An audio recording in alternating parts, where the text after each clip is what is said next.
Welcome to the Unvarnished Mind. This is Diogenes. This is Dalbir.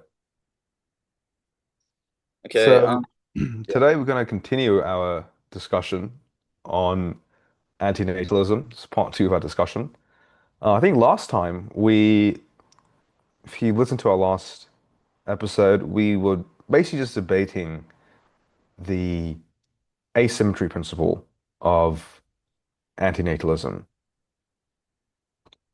yeah, which is So like yeah, go uh, ahead. we can say it's just one premise, can't we? It's just one premise of the Yeah, argument. Yeah, so we just got kind of hung up on that. It's very easy to do in philosophy. It's a key premise, um, yeah. but yeah, I mean, we do want to go further here. So Yeah. We were basically so lot of the so just to recap, okay, the the big thing that the anti-natalism position hinges on is this fundamental asymmetry. And it's the following, right? So first is the obvious part where given that someone exists, the presence of pain is bad, but the presence of pleasure is good, and the presence of pleasure is good. This most everyone agrees. Then in scenario B, when the person does not exist, they say that the absence of pain is good, but the absence of pleasure is not bad. So not that it's absence of pleasure is bad. If the absence of pleasure was bad, then there would be no asymmetry. The, the asymmetry comes from the fact that they say that the absence of pleasure is not bad. And that's really where the asymmetry lies. And why this is key is what he's with the debate with David Benatar, who was one of the founders of this idea, it's only a popular, anti-natalism. yeah, just have, Sorry, one of the people who popularized it in modern history. Of course, people have been talking about this for a long time. And he kind of really, he's an analytic philosopher, kind of made some of these arguments more rigorous, and was really engaging with like the moral philosophy here. But in that discussion, one of the key things he talks about in the debate with Sam Harris asks him, imagine this perfect utopian world where you have beings who live, the most harmonious, the best possible life a person can live, you know.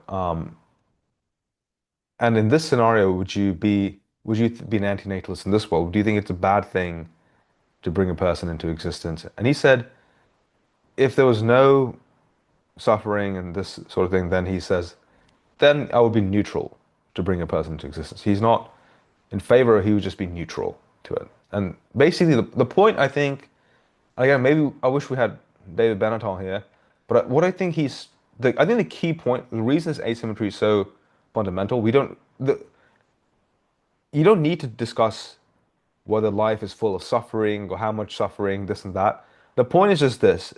It is to cause suffering and to bring harm to another conscious entity is a bad thing.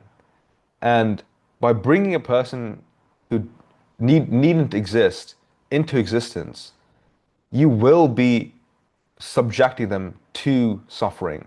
And so therefore you are doing some moral harm, and therefore he's an anti-natalist. So that is why the asymmetry here pretty much entails the anti-natalism. Unless this perfect utopian world where he wouldn't be an anti-natalist, he would just be neutral. He would say, I guess, yeah, I guess in this case, in this perfect world, I guess, yeah, you're not doing any harm. But in any realistic world, there will be some suffering you'll be subjecting this individual to. And therefore, because the absence of pleasure is not necessarily bad, you're not really offsetting this. And so the asymmetry sort of just entails anti-natalism. So that's really the easiest way to understand this.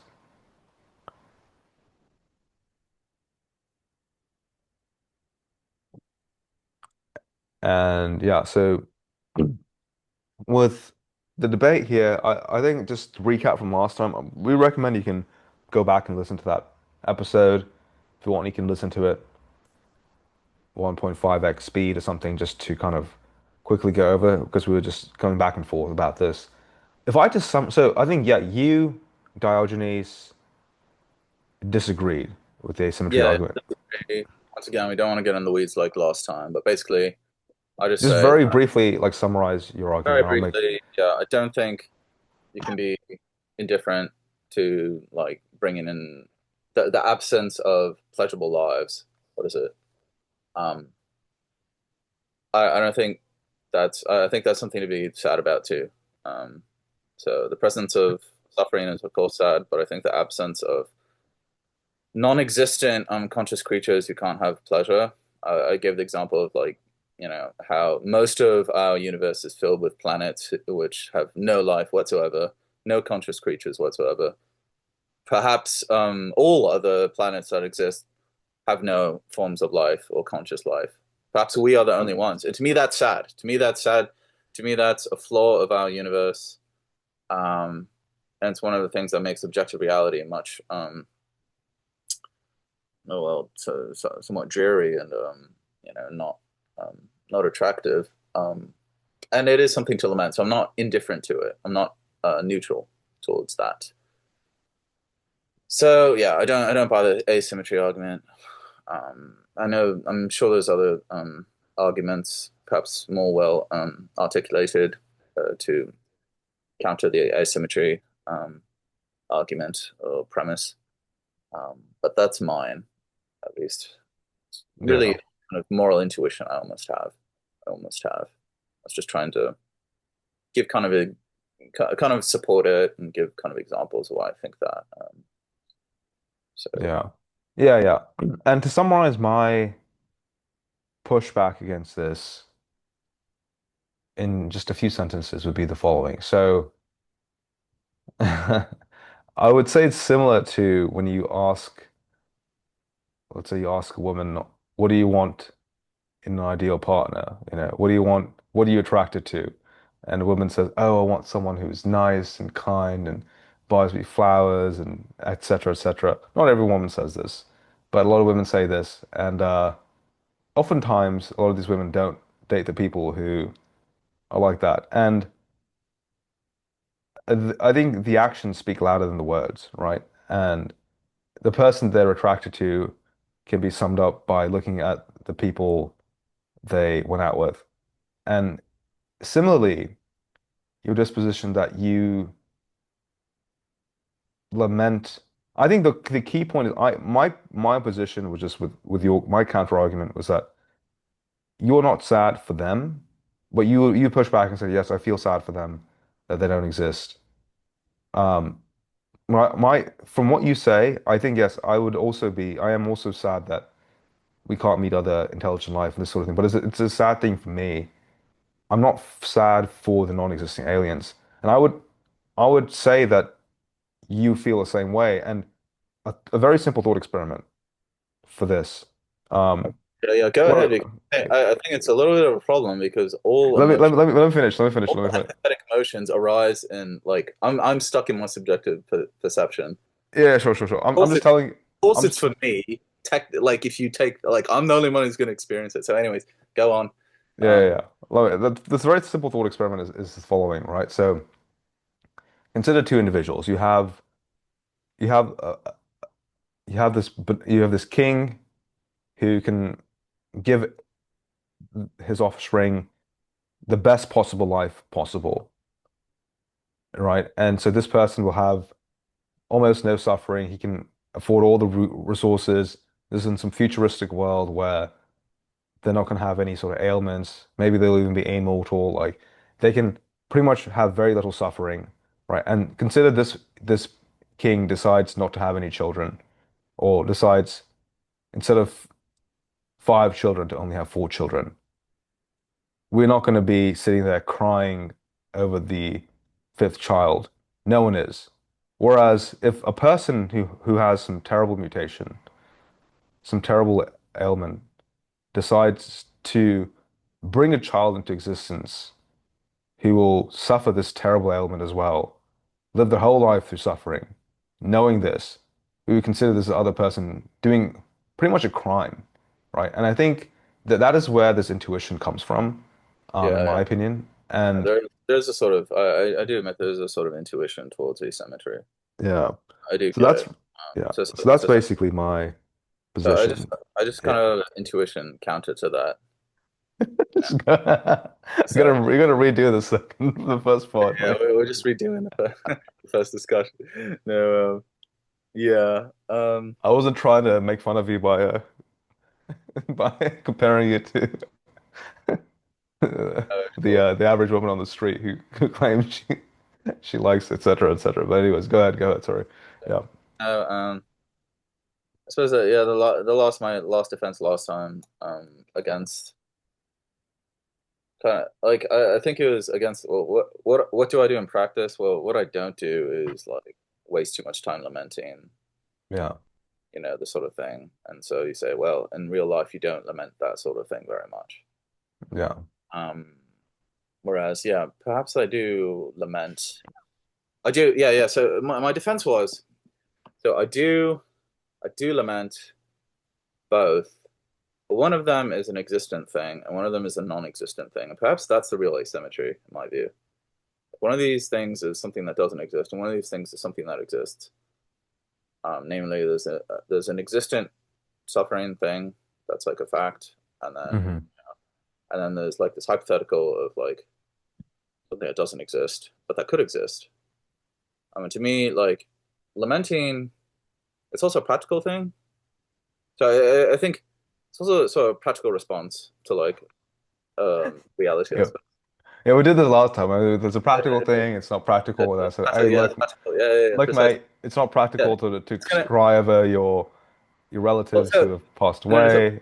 You know, it's not gonna bring them back. We still do that anyway. yeah. Um, I mean, I think yeah. Look, if I have kids, okay, that will be sort of my response. That will be my practical response to me lamenting the non-existence of creatures. I but think it's even like, I look, think like let's say there's a school that's a shooting, right? Like if there's some sort of shooting, there's some children from some these are ch children, people we don't know, some sort of mass shooting or whatever, or some genocide, some other part of the world. These are people we've never met. We're not, of course, even though we're not even crying or lamenting, like we're not like losing sleep over it. Even it's sort of it is sort of like a it's kind of crazy to think about that people horrible things can be happening on the other side of the world.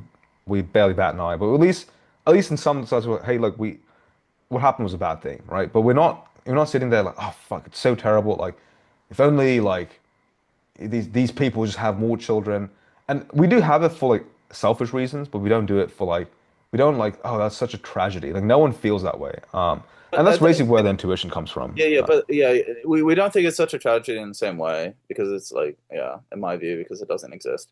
But like at the same time, we still do oppress like our own emotional concern for like existent suffering as well. Because that's not practical either to just like spend because you could like of course like spend all your time like and some people do like to they dedicate themselves to like humanitarian causes and they spend their whole life like dedicated like very Mhm. noble humans. Yeah, Yeah, I suppose they're more taking action than lamenting over it. yeah. Um, but yeah, what was I going with this? Um, yeah, lamenting. Yeah, I suppose like it's a waste of time to spend too much time lamenting either way, and um, that's why I don't like spend so much of my time like lamenting it away, as we went over, the non-existence of creatures that can never exist. But when I do think about it, when you press me on it, then I do think it's a shame. I do think it's a shame, and of course, like life on other planets, like that's a shame. Mm, My opinion. I'm not indifferent to it. mm, When you ask me to think about it, when you ask me to think about the absence of life of conscious creatures that could have like conscious existences on other planets, when you ask me about it, I think it's a shame, mhm, but it's impossible. Like so far as we know, there's ideas about terraforming Mars, but it's not going to happen anytime soon, and et cetera, et cetera. So like, it's just a waste of time for me to spend like my mortal life worrying about that. Whereas, yeah, you could say it's less of a wasted, perhaps. I mean, I think it's a waste of your time to lament too much about existent suffering as well, as I just went over. It's best to like do something about it, but like it does kind of serve more of a practical role, or it might motivate you to help alleviate the suffering of conscious creatures that are already suffering as they exist right now. Anyway, But I let's move think on this somehow. yeah. uh, So anyway, so this is basically what our first pod was about. But I think if you didn't listen to our first pod, um, please watch it because we need more views. But if you didn't watch it, I think you're sufficiently caught up. So let's actually move on to the discussion of okay. antinatalism itself. Um, of course, like I mentioned in the first pod as well, which is why you should listen to the first pod. But as mentioned in the first pod, you can be an antinatalist. So this is a um, sufficient condition for antinatalism in any practical world, but it is not a necessary condition. You can be an antinatalist for many different reasons. Um, so this one good reason. Another reason is you might maybe even if you don't believe the asymmetry argument, then you can alluding to what you said earlier. If you think that pretty much every life is like the child with who has some catastrophic disease or ailment and lives his life throughout suffering, many people think that perhaps our entire lives, that everyone's life is pretty much like that. Some are just even worse, right? Some are even more extreme, but even some of the best lives are full of suffering. You can still be an antinatalist in that way. Um, Yeah, I mean, but I know David Benatar. I remember reading that he says he definitely thinks people overestimate the worth of their lives and how enjoyable their own lives are. He thinks people are very delusional about that. mm, Because like taken more objectively, I suppose, their lives are actually quite quite a great deal of lower quality than they themselves think. Um, so he thinks there's a sort of mass delusion about this. mm, Um, yeah, and that motivates its anti-natalist position a lot. yeah. So let's just start with you. Are you an antinatalist? I think this is obvious, but would you consider yourself an antinatalist? Of course not. Yeah, no, I Okay. mean, to go into elaboration, I really value conscious experience quite a lot. It's, you know, Yeah. we've been over between us many times that the threshold for suffering that you have to go through for me, in order for me to say, you know what, put me out of my misery, I'm going to give up my consciousness forever. To me, that's very high. And this is largely motivated by my atheism, I would say, Mm, because I truly believe that there's no reason to suggest that my consciousness will move on when my brain goes dead. mm, That might be nice to think.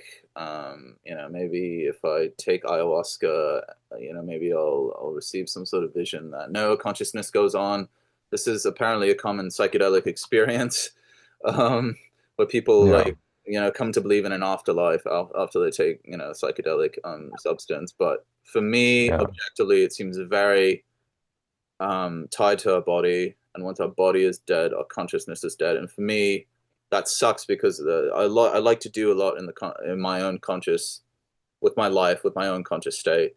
And we talked about this in our immortality podcast.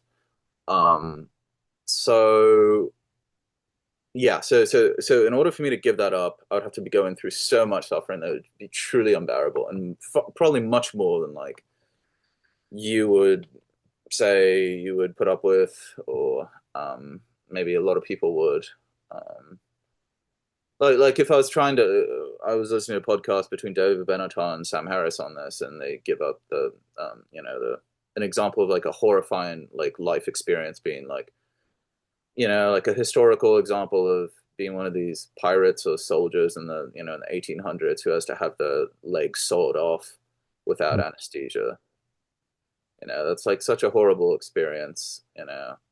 Would you yeah. would you rather just die and not have to live that? And I would just really try to like live it like as hard as I could and like endure it as people did, as people Let me ask you this. Let's yeah. say But I would really try to because I just really don't want to be dead forever. To me, that just sucks let me because ask I you still this want then. me. I Yeah. really value me, and so like me as like an existent like there's no me after my consciousness is gone. There's no more me ever. Yeah, we So understand that. Yeah, yeah. So, but David Benatar's not also not a pro-mortalist, right? So, you're not yeah, he saying, doesn't think you should die. Yeah, he doesn't think you should die. Yeah, once you're yeah, once yeah. yeah. So let me ask you this. So, you talked about this. This is actually a good example here. Yeah, Um, okay. What are you gonna say? so let's say you were like, let's say you were a slave, right? Yeah. You were a slave for some horrible slave master, and this guy had a cruel little game he'd do. So after a certain age, he would saw off without anesthesia one of your legs, and then a decade later he'd do it to your other leg. Would you have Decade. children? Would you willingly have children for this, given you Yeah. were this person's like, would you So, actually, so given that not you subjecting your child to, yeah. So to clarify, so not only that I would like maintain my own life for that, but that I would subject my children to it.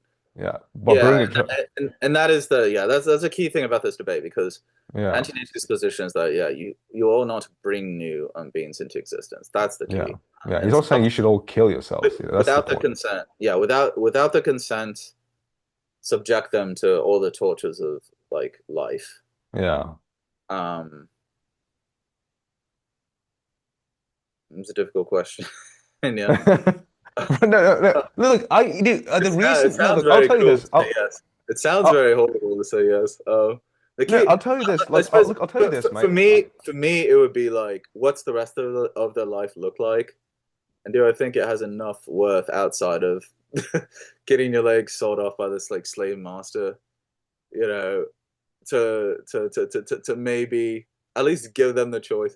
The one thing would be like if they can't check out of it, like if they can't choose to check out of it, that also makes it very difficult for me.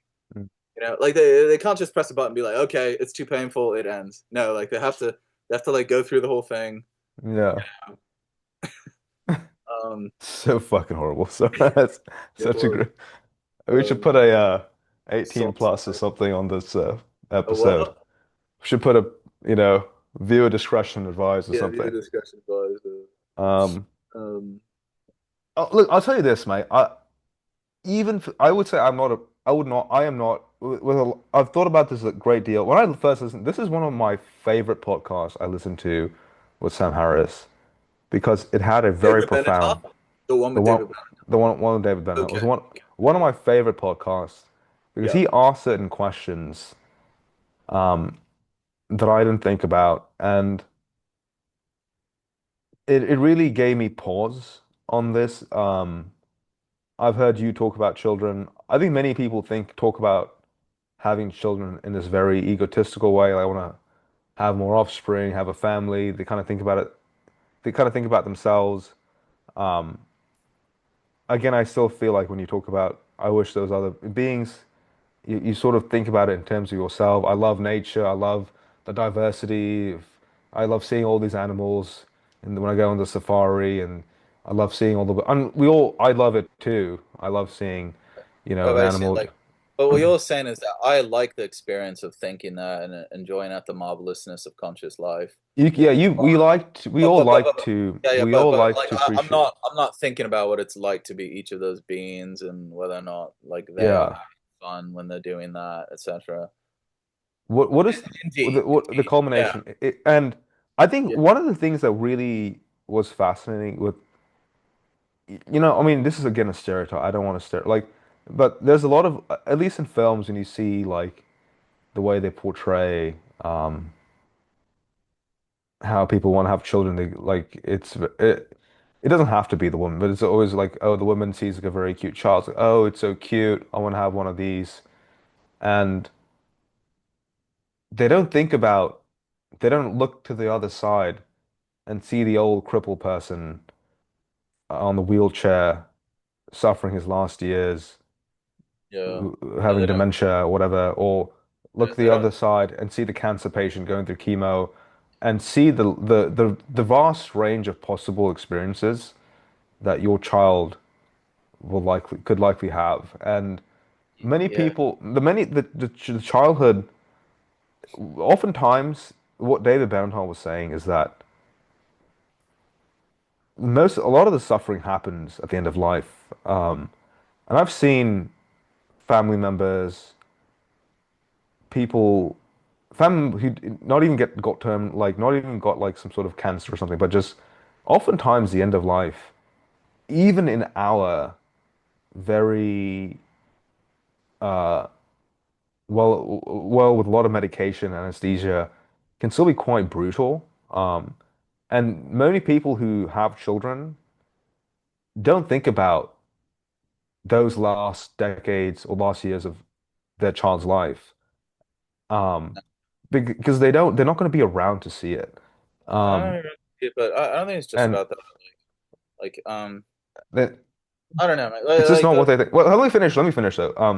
Okay, well, So I think there's a lot so it's giving me a lot of pause, but I actually will say at the end of the day, I still would not consider myself an anti-natalist.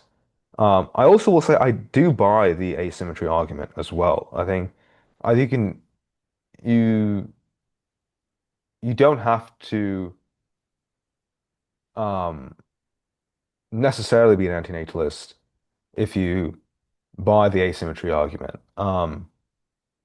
I think there's a few steps. I think maybe I said it is necessary, but I wouldn't say it's sufficient. But it is, or did I say sufficient condition for anti? But yeah. Anyway, I also somewhat buy the asymmetry argument, but I also am not an anti-natalist, although I am very sympathetic to it.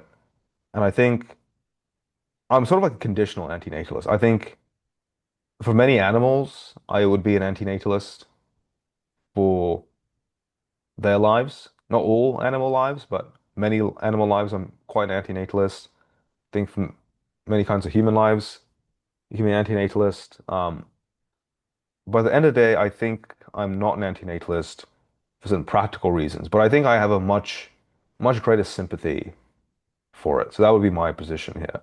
So I just wanted to spill my beans and then we can kind of discuss and yeah, go through more of the weeds here. But yeah, go yeah, ahead. Sorry. Yeah. yeah. No, I mean, I just think like, this death period at the end of life is just a very small percentage of one's entire life. In fact, we talk about how, it's horrible to lose all your abilities to age, to be, 80, whatever, and you can't do this, you can't do that. I remember in psychology class in secondary school, we actually went over that elderly people have higher percentages of positive emotion than the rest of the population. I remember my psychology instructor. He was like, "Yeah, old people have actually, they've kind of figured it out." He said, but Mm. Yeah, yeah, sure. so they actually experience more positive emotion. Um, Mm. Now that was what in 2012, so I don't know if it's changed at all, but no, I think the trend probably still exists, and this death rate is very small, and I think with people who I think it's good to focus on suffering, absolutely be conscious of suffering, and not be ignorant of it, and not think about it, but I do think there's this danger of just like focusing on the negative, as people say, you know, Mm. and you just see like all you care about is this tiny period of suffering, and then that like pollutes like the rest of like the all the decades that you lived where you were having great times with your friends and raising a family and having all this meaning and whatever gives you joy in life and like that doesn't count. um I really think that people sometimes just overblow these huge like these relatively small amounts of suffering because there's like so much pain, which is very intense. um I mean, I think the key also as well with David Benatar is I'm sure he denies that all of the like I think he thinks most of people's lives are actually full of like all this suffering. I can't tell you in detail. I haven't read his books, etc. He published a book Yeah. outlining I think, in more detail his view, but he thinks yeah no like he really sees the glass as half empty, as we say. Yeah. I mean, there's multiple things also. So I think the anti-natalism also offers. And that's Um, you. Oh, wait, just one last thing. I yeah, think just going on your your bit about animals. I mean, to me, that's much easier to accept with like an animal raised in a factory farm. yeah, Like okay, yeah, fair enough. yeah, yeah. I really get, yeah, yeah, yeah. Sure, exactly. Yeah. What I was saying also, I think with David Benatar, I don't want to like paint him as this person who is just like so what's the word? In like some sort of emotional turmoil about all the suffering. He also thought very critically about some of the problems in like population ethics. Um, he also is a vegan and he anti-natalism. Some people make this stupid, I think you would also agree, a rather stupid argument about, oh, like these chickens wouldn't exist if we didn't bring them into existence, and so therefore it's a good thing. So it's still okay if we kill them, not taking into account all the shittiness of their lives. I mean, we Um, can have a debate about like killing them, but I think it's like leading up to the killing. What's the yeah, That's the issue. Like if yeah, the the killing leading up to killing. Exactly. Yeah, rest of their lives, exactly. fine. Yeah, That's yeah, me. But yeah, of course, we know it's not like that in factory farms. It's yeah. horrible. Um, Yeah. and yeah, but I think it also offers a lot of these solutions to some of these other utilitarian, rather silly utilitarian arguments about. Um, so I think what's his name? Um, David Parfit. His repugnant Derek, conclusion. Derek, Derek, Derek Parfit, Oh, Derek Parfit. famous analytic philosopher. Um, yeah, Yeah, he comes up with this repugnant conclusion with utilitarianism of sort of um, basically with regards to yeah how to like maximizing happiness and this is I don't want to get into the weeds of that. We can get into that later if we want, but there's certain problems in population ethics and this sort lots of to thing. discuss. I A lot of mean, like very silly, repugnant conclusions that you get into, and David Benatar also brings up this antinatalism as a solution to some of these. As I think, I actually frankly think it's a more clever solution to some of these repugnant conclusions you end up with utilitarianism and some of the assumptions they're making there. So it's not just all about just he's not always just crying and focusing about the suffering. So I think I don't want to paint him in that light. I just wanted to make that point clear. Um, but going back, we were talking about.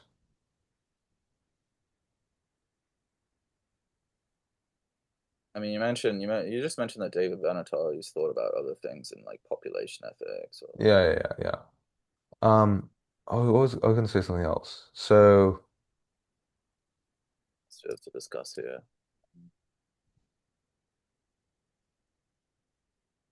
yeah, you were just saying, yeah, I think yeah, we just have too much of like a negative focus on suffering. That's what you were Yeah, saying, yeah, and you feel a lot like, of really yeah, themselves like suffering focused ethics. yeah, A lot of ethical arguments are like very focused on like suffering. There's suffering here, there's suffering there. Like yeah. I will say one thing. I and will like say here. I want to another thing. defend one. Yeah, This sorry, just hold on, just hold on. So, one thing I want to defend this idea of the suffering. I think to some degree you're right, and I think this is why eventually I am kind of leaning away to the anti-natalist position. But I want to defend that before we completely dismiss it because I think, again, I think this goes back to our intuitions. Um, it's a very common example, right? Let's say uh, I would give you, most people would turn down this offer if I were to say, hey, I will give you an hour of the greatest pleasure you've ever experienced. If first I give you the worst possible pains you've ever experienced, would you take that offer? Most people will say, absolutely not. 1 hour of the worst possible pain for an hour of pleasure, not worth it, right?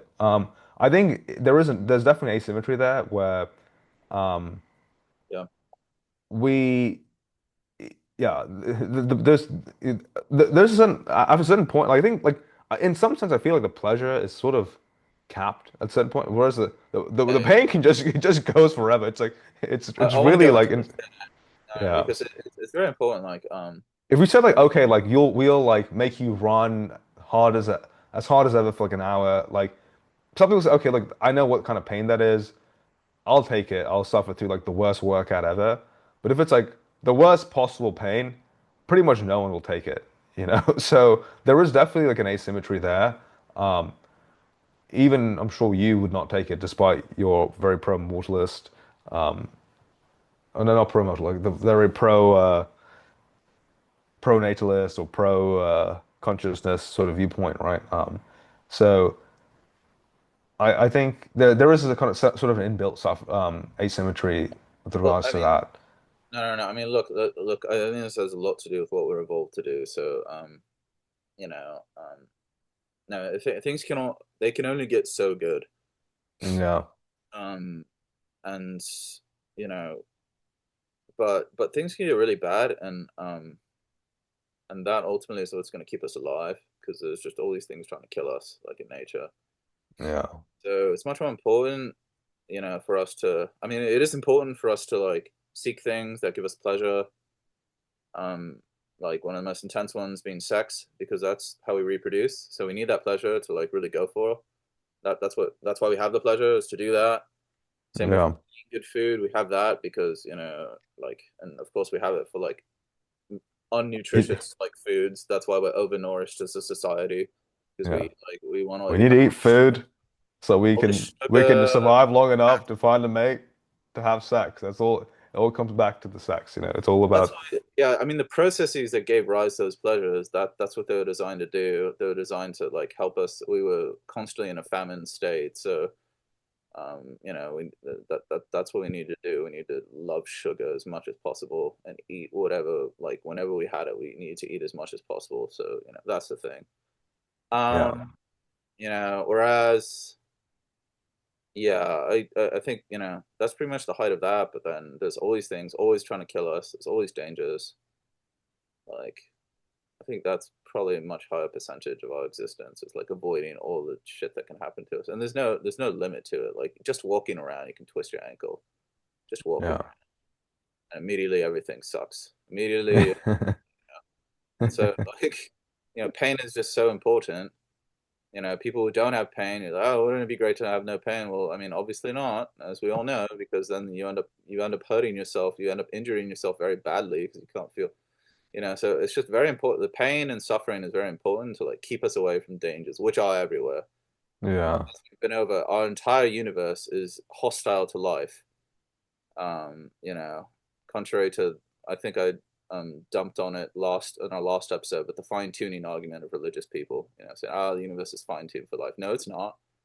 It's fine tuned against us to kill us. Like that, life arose despite that, and so that's why we're so that's why we're so much more sensitive to suffering. That's why we have all this morbid curiosity. That's why news flashes. What are they filled with? They're filled with negative stories, people dying, and shootings, and this the horrible thing that happened. Like we're much more sensitive to this sort of thing. Uh, Mm. so, I mean, perhaps like perhaps this is like giving more ammunition to David Benatar. Perhaps me admitting all this gives him more ammunition.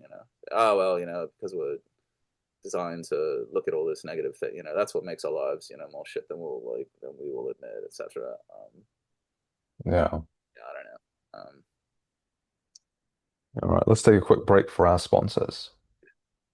Okay, yeah, so just continuing from our previous discussion, I think that's all fine and well, the origin of our negative bias and that sort of thing. But I think at the end of the day, it doesn't change the fact we still have this negative bias and we are we have to live with it. And so that has to just be taken into account regardless. Yeah. So, and given the fact that you buy into that, you kind of accept that premise. Why do you still identify as a not an anti-natalist? Yeah, I Or mean, I think it'll be clear in terms of what you mean. I mean, like, the anti-natalist argument hinges on the asymmetry, right? I think you're yeah, also, yeah, and you grant that to a large extent. So yeah, why do you still not espouse the position of anti-natalism? yeah. So this is a good question. So I want to just on the logical point on the asymmetry argument, there's a more pragmatic reason why I don't. But I think just in terms of the asymmetry argument, I'm before I alluded to the fact that I thought that the asymmetry argument basically entails anti-natalism. So it would just be mean that I'm irrational if I don't.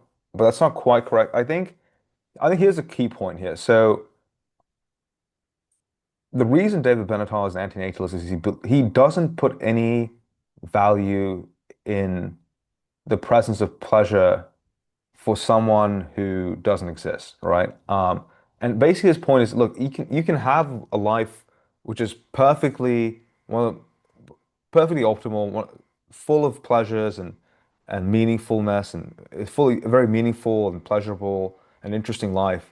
But if you have just a 1% of your life, something bad happens, you fall down and scrape your knee, then if you know that's going to happen, then knowing that you're going to introduce some level of suffering, that small amount of suffering makes you bringing that person into existence a bad thing. And so that's the point that I disagree with. The part of the asymmetry that I agree with is that the absence of pleasure for someone who doesn't exist is not necessarily a bad thing.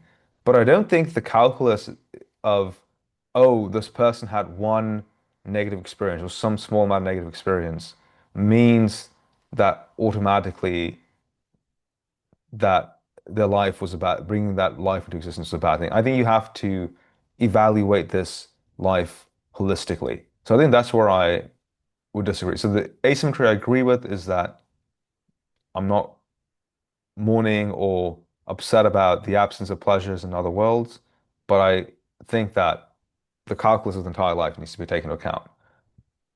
However, that said, I think there's a much more important reason for antinatalism, a much more pragmatic reason for it. And that is, namely, that the people, this is actually a point that you brought up. You said that in this case, so if the people who believe in antinatalism, the people who are compelled to not have children on the basis of antinatalism.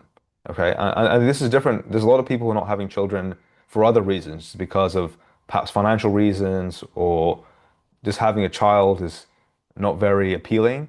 But I'm not talking about that. I'm talking about the people who read about antinatalism, listen to these philosophy discussions, and decide not to have children. These people are voluntarily removing their genes from the gene pool. And I think something that's very important to take into account is that one of the biggest votes that we make as individuals is what we leave behind in this world. So the children we leave behind, the people um, who we leave behind have some of the that is the people oftentimes for most people will be the biggest impact thing that they will do in their lives. Uh, and it's not that your children will not be perfect replicas of you, but they will in many ways embody large portion of the values that you hold. And by actively deciding not to have children, the people compelled by antinatalist arguments are often the high IQ individuals, the people who are also more altruistic, right? They care about suffering and this sort of thing. And they will remove themselves from the gene pool. But people who don't care about this, who don't read this stuff, they will continue to have children. And you're actively removing, in my opinion, good genes and also good values from the population. And I think just on a pragmatic level, it's just not a good decision. Yeah, I mean, it's probabilistic, right? I mean, your kids are very often going to rebel against your values, and Yeah, that's a good point. so there's a very large danger of that. My psychology teacher in secondary school, a man who I admire very much, he had a doctorate actually. He gave an example of a bloke he knew who was like a very passionate atheist, very atheistic. All religion is nonsense, etc. Probably an anti-theist like Christopher Hitchens. And his was it his daughter or son grew up to be a Mormon. Um, so there's no guarantees, are there? um, but having said I mean, that, that's really preposterous, right? Like the type of rebellion we usually see is, children drinking underage, doing drugs underage, or just being, yeah, Yeah, well, I mean, that would tend to be against conservative religious parents. Yeah, Say no substances, absolutely none of this, absolutely none of that. I mean, that's one form, that's one reason why or motive for adolescents to do that. There's many others. It could yeah, perhaps more often be the product of parents who do that themselves and they fall into that themselves. But yeah, yeah, it's probabilistic. You are going to exert, um, you are going to have a large amount of impact on how your children think through one way or yeah, another. Um, and yeah, exactly. And I think I want to bring up this point. The thing is, oftentimes, so we live in a democracy, right? And oftentimes the policy is downstream of the demographics. And by abandoning having children, you're basically uh, abandoning the values that you wish to have in the future. If you care anything about uh, others, the well-being of others, people that you will never meet, right? The majority of the people you'll never meet are people who don't exist and but will exist, right? And so the point is, whatever the case is, just on a pragmatic level, a very small percentage of people are going to buy into the anti-natalism argument and decide not yeah, to have children. because it's unnatural, because it's Yeah, fundamentally against our biology. yeah. It's never going to be. I Although mean, there is a huge demographic crisis now, right, where many of the first world just people are just not having children. So maybe yeah, but it's not it's, because of anti-natalism. it's not because of anti-natalism, yeah. But Yeah, there's you're gonna have a small percentage of these people who might have actually still decided to have children, who are then deciding against it yeah. because of anti-natalism. And these are people who, yeah, I just think it's a bad thing. And I think here's another key point, and I don't want to bash. I want to be very clear. I'm bash. I want to bash a bit on now on religion. Um, there's a difference between bashing on religion and people who are religious. I'm very much against the ideals espoused by many religions, um, and perhaps some religious people as well. But that's not to say that I uh, despise all people who are religious, who consider themselves to be religious. But if you look at the world right now, look at the people who are having the most children, right? These are oftentimes the more religious people, right? If you look at Israel, you have Israel was started by is a movement. A lot of the people who founded the country and who were there were more uh, secular Jews, right? Secular Zionists. And now a lot of these people are now much more religious. I think what are they called? I think the Haredim. I can't pronounce this one, but yeah, they're much more religious. I think they have a birth rate of like 6.5 to 7 children per woman. Uh, and their demographics are increasing a lot in Israel. Um, and just because of the like sheer voting power, right? They're sort of fighting and rebelling against more secular values. They want to finance religious schools that don't teach maths or science or English. They want more religious courts to be installed.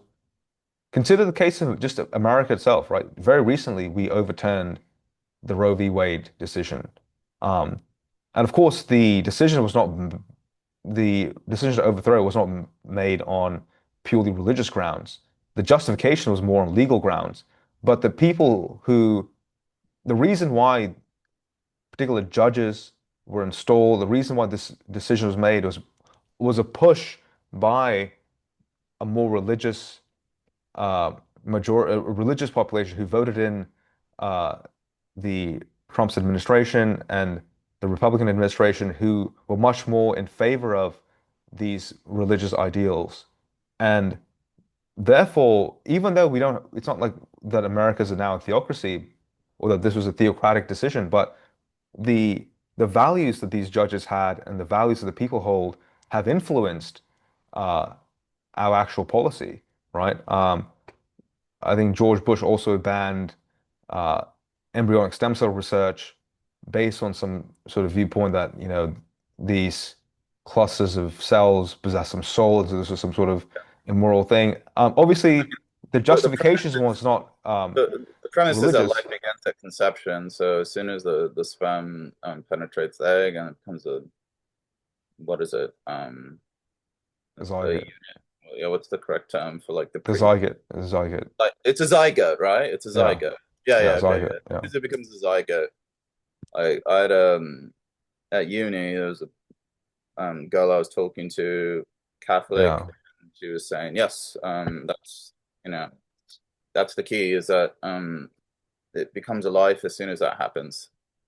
yeah, Yeah, yeah. And yeah, and I mean, there's a bunch of religious discussion about this, but this is, and even people who are religious, I listened to someone he was talking about this. Uh, the religious justification for this is not very on solid grounds, but the point is many people believe it is, and so they will fight for the religious values. Even though we have a secular country, the laws that you can install are the if you we don't vote for laws directly oftentimes, or there is a proposition system in California, but even in the representative democracy, the representatives that we choose to install the laws will want to embody the values of the people.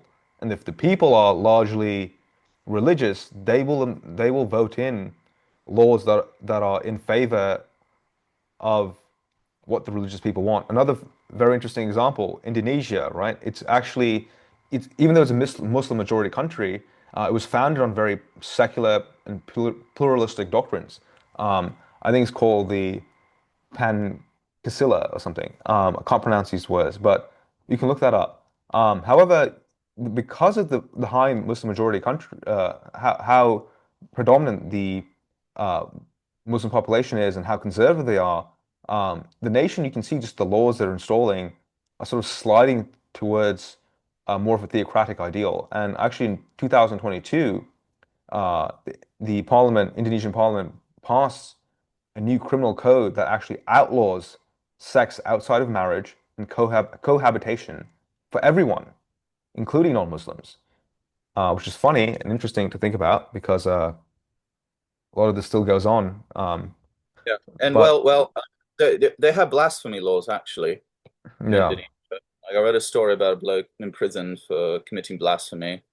Oh, this Uh, is another very famous case with this is the story about this politician Ahok, right? This is again, uh, you should read about this guy's story, Carried where prison they sentences for up to 5 years. And funnily enough, it looks like it's one of its six officially recognized religions. So it's not just Islam. Yeah, It's no, it's not. That's the thing. See, on paper, this is the point that I'm making, right? Like on paper, you can be a secular nation, but if your people embody values that are very conservative and very religious conservative, they will vote in politicians that will embody their values, yeah, right? They will want more of these. There's parts of Indonesia that have, Sharia law sort of type courts, and you have all of this stuff. Same similar thing happening in Malaysia, right? These things are happening because the in a democracy, right, the representatives must pander to the people who voted them in, right? And so they have to install laws that will help them get voted in the next time. And so, but just by default, even if unless on paper you say you by definition can never have it's a non-theocratic, not a secular, but just a non-theocratic set of laws, it's very difficult to not have your country slide into a theocracy if you have uh, a very high population of uh, fundamentalist religious people in your nation. Um, this is one of the difficult things about a democracy, right? This is not as big of a problem in dictatorships and that sort of thing, but it's still a problem. Like, consider this. This is another example. Um, I'm vegetarian slash vegan, right? And I go to the supermarket. I like purchasing certain products, like for example, vegan ice cream, right? Vegan ice cream would not exist in a place where it doesn't exist in places where the vegan population is very low, right? I can get it very easily in London or in America or in many parts of Europe. In India, it's very difficult to get a hold of vegan ice cream because there isn't that much of a vegan population, right? Similarly, whatever values you hold, whatever things you have, the products, the businesses, is all geared towards catering to this demographic. So if your demographic is in the minority, the world is structured in a way that is not favorable to you. And that's very important to understand. Even in a dictatorship, even in a monarchy, this will still occur. Um, and so it's very important to have demographics in the place you live that is reflective of your values. Um, yeah, yeah. I mean, I think it's easy to see how that's a legitimate concern. It's always a concern about democracy. It's a Yeah, where we get into discussions about the tyranny of the majority, things like this. I mean, the idea of representative democracy somewhat protects from this. I mean, the whole concern about a minority rights, is because they're a minority and they're not the majority. And exactly. as Yeah, such, they can be oppressed by the majority. Um, so yeah, yeah, yeah. Of course, yeah, I think that's yeah, yeah. yeah, It's a primary concern of myself too. Um, yeah.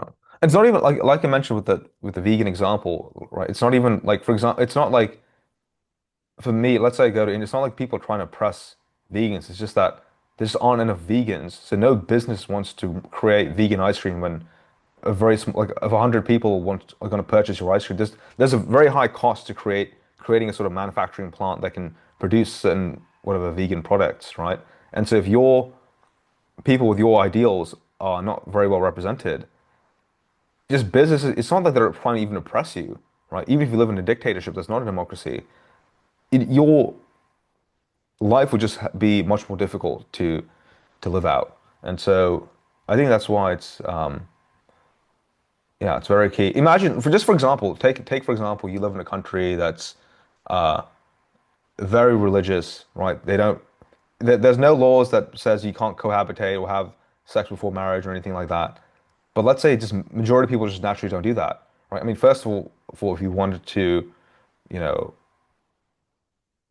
have sex before marriage, have that sort of life, you want to date before marriage, that's going to be difficult. But secondly, imagine you can't even find condoms because no one uses, right? Like, or no one has birth control, like, right? So there's I think you talked about Mormons where they just don't believe in birth control, right? So imagine a place where you live in some place where they don't have birth control. I'm not saying all religious people don't believe in birth control, like within married couples, but the point is I mean, the just, Catholic Church is famous for this, yeah, for saying, no contraception and all, yeah, um, yeah. So imagine you live in a world, yeah, maybe it's where bad most of the condoms. people, yeah, just it's not they're trying to press you. There's no law against uh, using contraception, but you have to improvise your own contraception because there's not enough people purchasing contraception to make it feasible, or you're paying, you know, £20 for a condom because it's just no one manufactures it, or it's being imported from somewhere. It's just ridiculous, right? Like this, the point is, it's not even you can just unintentionally make your life very difficult. So it's very important to do this, to basically have a world that sort of uh, represents your values.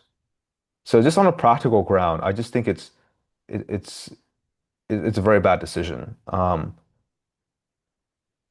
Yeah, So I we mean, also yeah I mean, you got to be careful with with this word practical, because often practicality means sort of you just consider, I think, your own life. Often, I think it kind of amounts to that often. Um, what you need just to get by, and a lot of this you're talking about future generations. Because there's a lot of people like who don't have kids. I think it's often like an enjoy the moment sort of thing. I enjoy my life too much, especially like people with a lot of income. yeah There's like people like well-to-do nations, like the birth rate's going down. A big reason is because they just have a lot of things they can do with their time. They can like like go hang out on the boat or go like adventure, go mountaineering or Travel the something like world. Yeah, exactly. travel the Yeah, yeah. world, whatever, like party and, different resorts and things like this, like instead of, staying in the same location, making sure the children go to the same school, I mean, it's hard to raise a family on the road like that, but Yeah. anyhow, the point is they have something that gives them more pleasure to do. And so if you On sort purpose, very career of orientated people as yeah, well. or they're career oriented, so that can sort of come down to, um, I mean, it's either sort of a personal obsession, or you just kind of do it for its own sake, or maybe you do have some sort of ethical mission. That is often the case of why people pursue their careers, but in which case this would apply to you more. But I think oftentimes it's the key is like if all you care about is like your own life, then this might not persuade you. Say, oh well, I'm dead. I'll be dead. No, Sure. it is a concern about the future. Same reason, like a lot of people like they don't care too much about the global warming thing because well, they'll be dead so soon enough. Especially people who are already like 60 or so. It's like yeah, okay, Yeah. like I'll survive. Yeah. Very selfish position, but Yeah. I wonder, yeah, I'm not sure if we should do another different podcast on this because why one should not why more people should consider having children. I think this is a different podcast. I wanted to just make this as a counter to those who were maybe convinced by antinatalism, as I was for some time, actually. I never had any sort of ambition to have children. It's not something that I sort of dreamt of for like, maybe when I was very young, I just thought it was just, that's something you just do.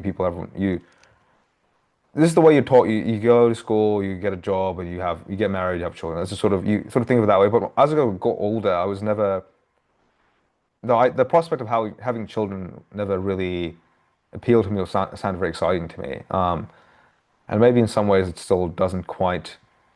It's not something I fantasize about, you can say. But nonetheless, I still feel like there is some sort of duty to do so.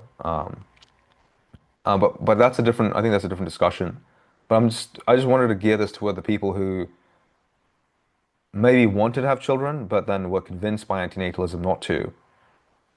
I just wanted to gear this towards these people who might be more altruistic, more high IQ, and just tell them, hey, look, like I'm very sympathetic to your point of view, right? Life is filled with suffering, but just consider the alternative. Like people will still continue to have children regardless. And what is the state of the world you will leave behind when you don't do that, right? If you care about if you have certain values, you care about living in a secular world. If you're like David Benatar, you're also vegan, right? You care about holding these values. How do you expect these values to be upheld if there is no one that will continue to have your values in the future? So that's something I think these people need to think very critically about. You can't just do philosophy in this isolated theoretical bubble. You have to be realistic here. And I think just in terms of realism, just it falls apart. I mean, if you're doing ethics, it's impossible to do otherwise. I mean, I guess you could stick to like this sort of abstruse like meta ethics of like, what does it even mean to, have an ethical principle or whatever. But once you get down to actual like, yeah, real life ethical considerations, yeah, the practicality is essential. Otherwise, Yeah, yeah, you have to. Yeah, you have to. I think that's just one thing that Benatar leaves out. On a completely opposite spectrum here, I just want to briefly touch on. Um, I talked about how I think just a very small percentage of people will be persuaded by antinatalism not to have children. But let's just say somehow magically, right? Everyone just decided not to have children, became antinatalists, or the whole world became sterilized, which is the sort of the antinatalist's wet dream, right? Everyone is no longer able to have children. Everyone's sterile, right? Just imagine what the world will become in that example. You have like, if no one can have children anymore, right? You've literally raised a hell. No one will. I think there's that movie I gotta look it up, what it's called, but it kind of shows what would ha like people can like the remaining people, right? So for another hundred and something years, right, until the last newborn today dies, right, the last person dies, the people will continue to exist. But slowly, people will get older and older and start to die off. There'll be no one to take care of the older people, right, the elderly. There's no the goods and services are not going to be produced anymore. Like this, you will literally create a hell for the next 80 or more 100 years, where Yeah, it, yeah, I can see from their argument they're like, oh well, but then you get the extinction of humanity, and that'll do so yeah, much yeah. good. So I guess So, you just have to like look. I don't know. I can't do this moral calculus, but you have to think about is is just having an absolute hell for 80 years worth just never having um, this sort of dream of yours of having full on extinction of the human race. And not to mention, animals will continue to breed. So they'll have all kinds of suffering, all kinds of hell that they go through. Um, that will continue to exist. There's nothing that we can do. If you somewhat believe unless in, you want to kill all of them too, unless you yeah, just want the extinction of all life.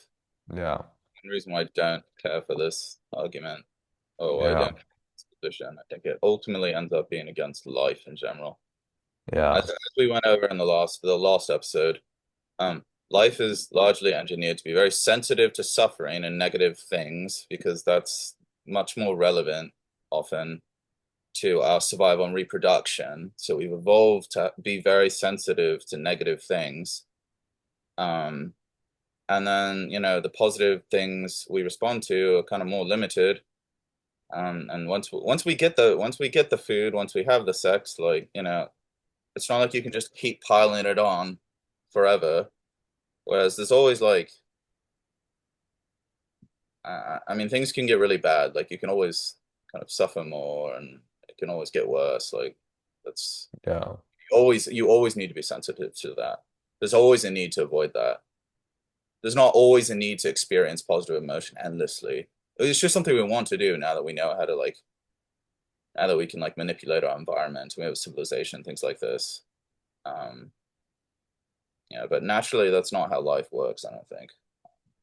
It's, yeah. and yeah, I support the existence of life and sentient life, but yeah, obviously, anti-natalist doesn't.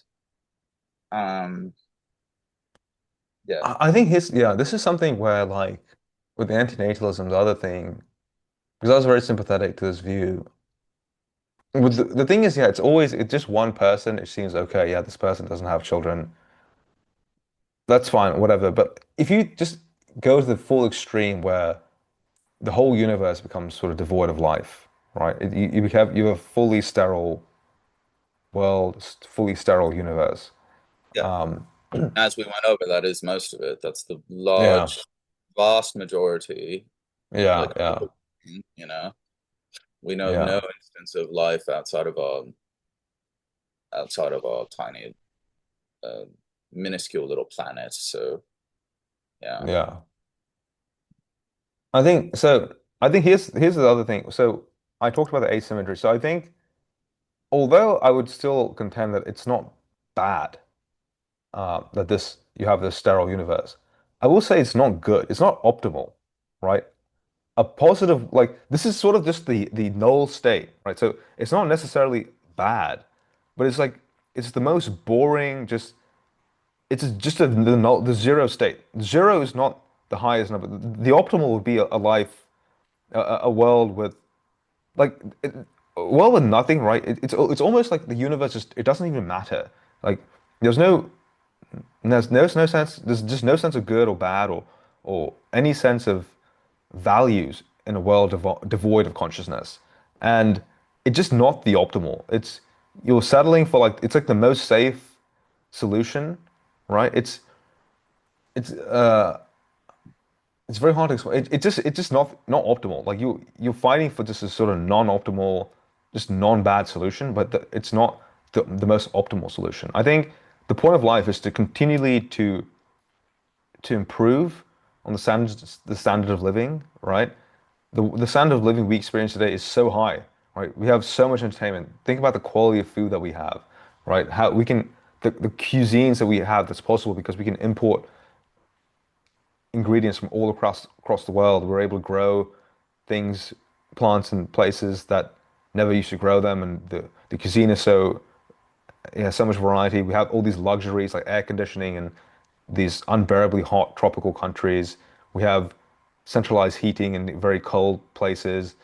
We have medicine that makes all of our many of our ailments and diseases so much more bearable. We have cures for so many diseases. We're constantly making improvements upon our lives, right? And I think the point of the human condition or the point of life is to constantly improve the state of our being, and ideally, right? And this is being a bit idealistic and very optimistic, but ideally we can reach something very close to our utopian vision. And even though this utopian vision might not be the perfect utopia, might not be a world devoid of suffering, I think it will still be just the net good and how we can compute this net, what it means to be net good. It's very complex. It's very confusing. I don't know how to do it, but the end goal is you'll have a world that is thriving with life, but is better than just zero, right? A world with full of suffering is worse than the null state. I agree with that, but ideally, what we're striving for is a world that exceeds the null state, and that's the end goal here. So I just think that yeah, there's an asymmetry. Yeah, this is better than a world full of suffering, but it's not the optimal. That's the key point. You can believe in asymmetry, but still accept the fact that a world devoid of life is not it's just not optimal, mate. It's just yeah, it's a very bland and boring existence. It's like the person who works some Me, dead that end all job. boringness and all of this sounds very, to me, it sounds rather bad. So we need to go into, what exactly is bad. To me, that's bad. I hate being bored.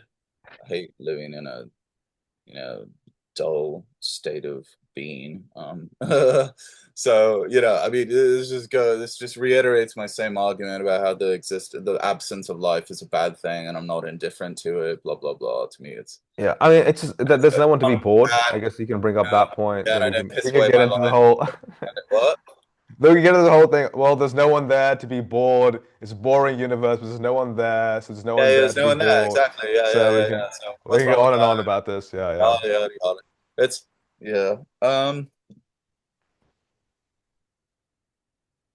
Yeah. I mean, it is hard to really, yeah, I mean, well, It's I very don't want to confusing. It's very Pandora's box, confusing. but I was gonna, mention some like meta-ethical issue of, how all ethical statements are just, emotivism, as they say, Mm, they're all emotional sort of expressions, all ethical statements, yeah. So I think of the boringness of the universe and how there's no life anywhere and it's all dead. And for me, I just have like a emotional reaction to it, like, oh, boo, that sucks. It's so boring, you know. And then You know, someone who sees suffering, it's the same thing. It's like, oh, suffering, oh, boo, I hate it. When I experience it, I hate it. So, boo, all of that. It's horrible. We can't have it. So, and then like positive things, like, yay, you have an emotional reaction to that. Oh, yay, I love flourishing. I love food and music and sex and, oh, yeah, it all just comes down to that. I think this can be articulated in sort of more inspiring ways. Like I just keep thinking of Nietzsche. He had this idea. He had this phrase he gave to this. He said, he called it life affirming. You can have like life affirming sort of positions, and you have life. What's the opposite of that? He considered Christianity and these religions to be sort of the opposite of that. They deny reality and assert the superiority of an afterlife, sort of trying to say that our current existence is very much to be sort of dreaded and merely endured for the preparation of a better thing. Um, But he said, what a strong individual does is they affirm life, and they say, it's not just our experience isn't a mere tragedy. It's something that it's something you just need to sort of affirmatively assert. I mean, he's kind of famous for not kind of making these bombastic statements, not really having like a really, um, I don't know, rigorous like set of premises to support his conclusion. I mean, that's why I consider him a continental philosopher often, usually. Um, but yeah, he sort of said this sort of life affirming position. He did a thought experiment where, um, what was it? Yeah, if you had to live your exact same life over and over again for eternity, with all its sorrow and all its positive aspects, um, a true life affirming position would say, yes, I would do that.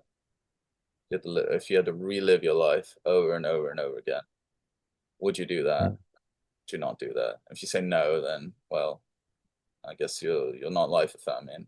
But if you are, then you are affirming your life.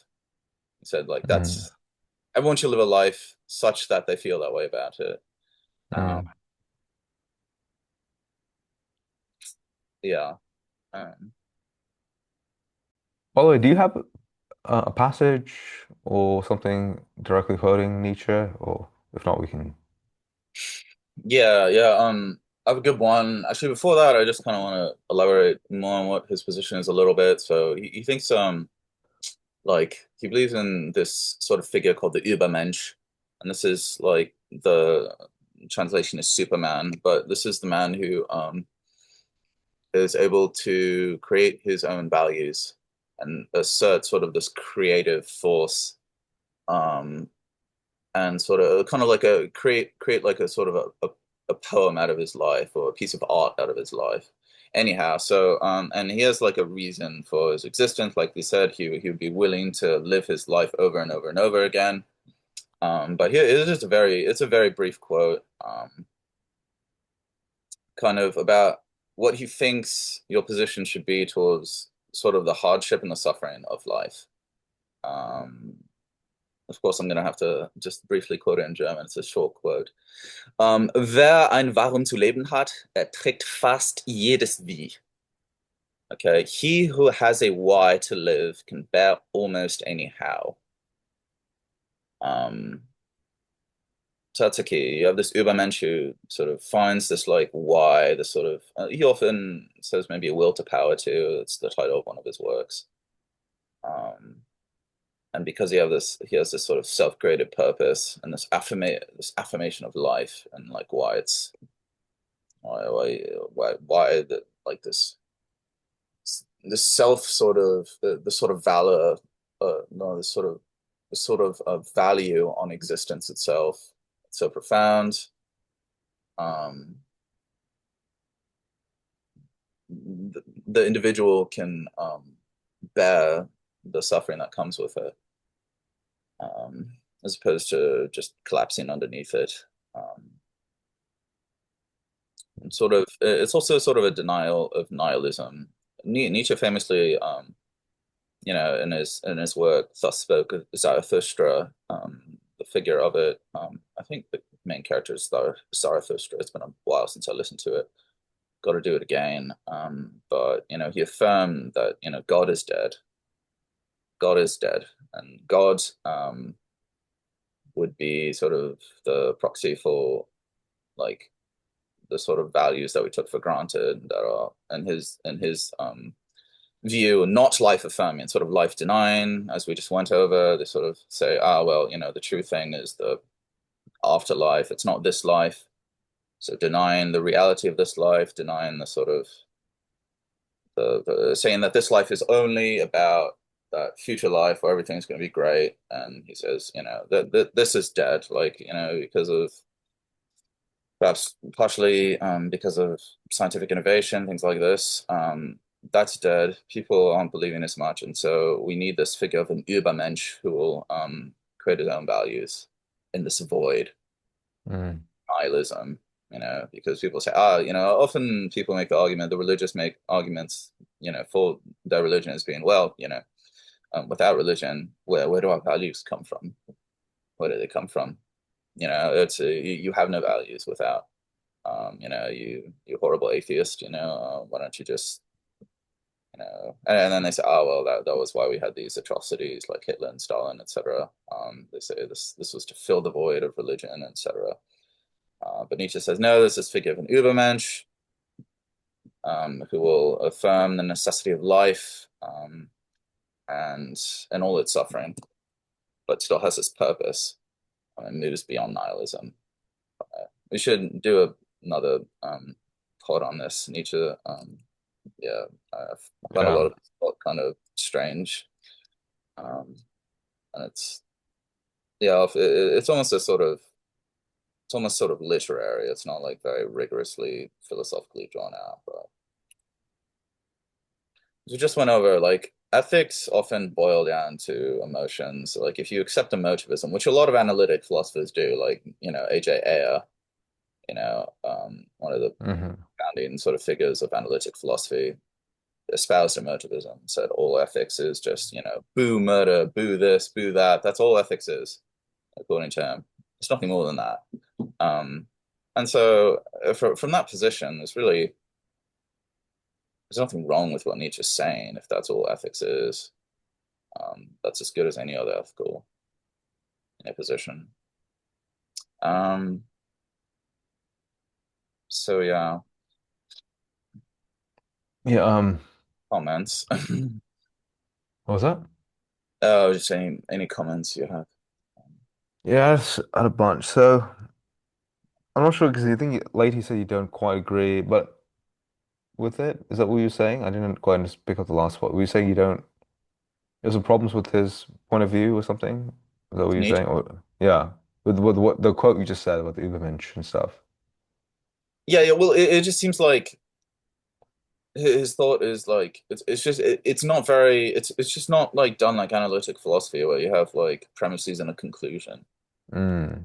They're just often assertions, sort of assertions. This is why the philosophy department where I did my philosophy degree, they just hate continental philosophy. Nietzsche is considered a continental philosopher because they just Hmm. assert things. They just assert things and then kind of, you know, and I and Nietzsche kind of thinks this sort of need to have premises and a conclusion probably is just sort of a sort of limitation, and it's also ultimately sort of a futile practice of trying to justify what your principles are, and the origins of your principles aren't really fully rational. Um, there's a there's a quick there's a little YouTube short by Orion Taraban where he says psychology psychologist as a Yeah, yeah. very popular channel. And what he says is that rationality cannot make a decision for you. Rationality, reason cannot make a decision for you. All rationality can do is weigh the pros and cons of a decision. But when you actually make the decision, that's not a rational process. It's just an impulse, really. Hmm. It's a reaction to what your analysis of the situation is, or maybe there's a lack of analysis. But either way, the actual choice itself is really it's not a logical process. It's a value statement, like I mean, ethical. even the when you say the pros and cons, I mean, this is the point, right? Like pros means you value it. There's some sense of Right. good versus bad. Like that, Yeah. like how, why is it, Yeah, yeah, why is get that itself, asserting is, positive value, negative value. So a pro being the positive value and the con being the yeah. negative. Okay, that as well. These immediately we're assigning value to things, and that itself is just sort of instinctual and based off of feeling. Boo or yay. That's ultimately what that is. So yeah, if you want to be purely rational, you just say, okay, like it just weighs the cause and effect of what a given action will be. You can say that if you want to really take away that value inherent in. So yeah, the pros and the cons. Yeah, that as well involves like a value, judgment. Yeah. I feel like we're getting pretty far away from the sort of anti-natalism discussion. I'm not sure Yeah, it's true. Yeah. where this kind of relates very distantly. I wanted to just say, going back a bit, actually. The I one mean, thing, what one before, yeah, let me I continue. just want to justify the connection really briefly. I know I've been going on a lot here, but like, Yeah, so like 20 minutes, mate. yeah, for like, I'm sorry. Sorry. No. I mean, but the key is like, these guys ultimately want they're so like David Benatar, they're so concerned about like all of the suffering they see in existence that they just want there to be no more existence. They want there to be no more consciousness because consciousness is all suffering. So the opposite of life affirming. So it's not worth it. Like no matter what the why is, the how doesn't justify it. You know. And so they're really like the opposite of like Nietzsche's position. That's why I really thought of that. Mm. Okay, yeah. Um, Yeah, well, yeah. Yeah, I think the one thing I wanted to say earlier on, maybe about 10, 12 minutes ago, was I think even though I see this asymmetry and like the person not being born as not being bad, I do share the intuition to some degree that full extinction of all life, it does seem to be just yeah, just a bit sad or just a bit like a lot of lost potential is the way I see it. I think it just yeah, I think just harkening back to what I said, just it's the no, it's just in the it's not the optimal. That's the point. Like you're settling. It very much reminds me of someone who has a sort of dead end job. Um, he just hates his job. It's a soul sucking job. He has a family he's got to take care of, and he just says, you know what, like there is some risk if I try to move jobs. Like it might not work out or. I have a good thing here. I get if I work just this 25 years, 30 years, I'll get a pension. I'll be all set. If I go to some other company, there's some risk. I'm not going to take any risks. It's just like the most conservative, like risk averse solution. Um, I think that aspect of it just goes is very antithetical to my persona of kind of trying new things and just kind of just being the high and trade openness and just something about that just a universe devoid of life is a universe devoid of value, right? There's no sense in which if there's no conscious entities to appreciate anything, the universe might as well just not exist. It doesn't matter. Like nothing matters.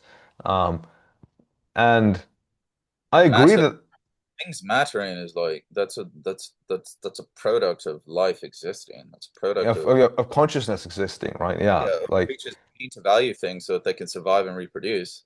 yeah, That's why we evolve. Like that's why morals are evolved from this process. That's why we have them. Um, yeah. yeah. And so there's something about that just doesn't sit right with me either. So we'll grant that. The one thing I will say with this Ubermensch stuff, I think that's